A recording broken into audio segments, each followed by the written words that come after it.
Hier soir, le retour à l'hôtel s'est fait tard pour les bleus et blancs, mais le massage est un moment indispensable pour espérer performer sur l'étape du lendemain. Déjà d'essayer d'enlever un maximum de toxines, ouais. Et puis de toute la merde qu'il y a dans la jambe, essayer de l'assouplir un maximum. Et Paul en est bien conscient, c'est souvent la veille, lors du massage, que se prépare une étape. C'est la première chose pour la récupération, avec le sommeil, etc. Donc, surtout après l'intensité d'une étape comme aujourd'hui, ouais, c'est vrai que c'est important de bien refaire la jambe pour être au top demain et finir ce Tour du Yorkshire sur une bonne note. Du côté des mécanos aussi, on prépare cette dernière étape à venir à la lueur des spots du camion atelier.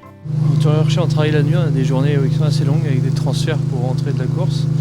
De la pluie aussi sur pas mal d'étapes, donc un petit peu plus de travail que sur certaines courses. Au Tour du Yorkshire, on est bien accueilli par le public, par les gens, donc c'est plutôt sympa quand même comme course, c'est une belle épreuve. Vélo et coureurs seront donc prêts pour les 175 derniers kilomètres de ce Tour du Yorkshire.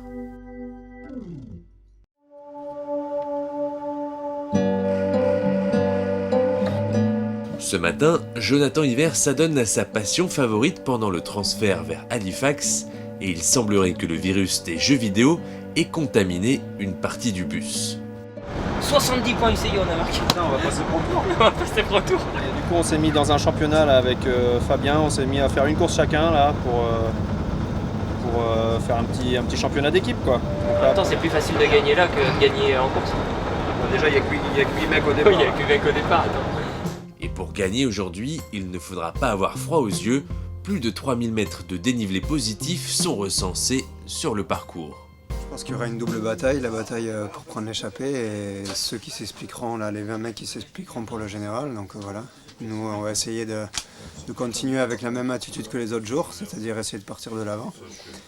Et en espérant que cette fois-ci, ça paye.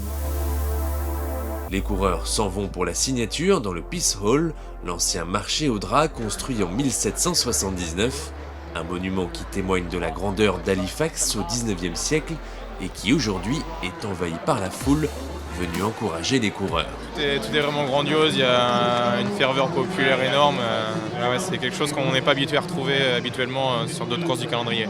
Ça fait vraiment rêver, on se croirait sur un départ du Tour avec toute cette foule et tout, c'est vraiment incroyable. On est en Angleterre, ça montre que c'est vraiment un pays du vélo et c'est vraiment la grande classe. Il y a tout le temps du monde, c'est vraiment agréable de voir autant de monde. Cet engouement pour le vélo, c'est top quand même au départ d'une course.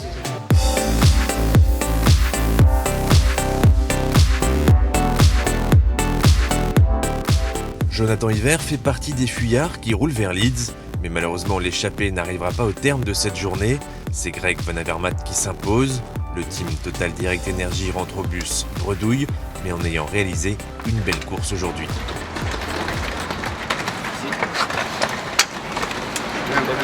On a fait une belle course. Je fais toute l'échappée du début jusqu'à la fin. Vraiment pas manqué grand chose pour basculer la dernière côte à 4-5 bornes. Je pense que j'ai donné 100%, donc j'ai pas de regrets. Peut-être avec 5 secondes d'avance de plus, je pense pouvoir basculer et du coup pouvoir jouer la gagne. Mais...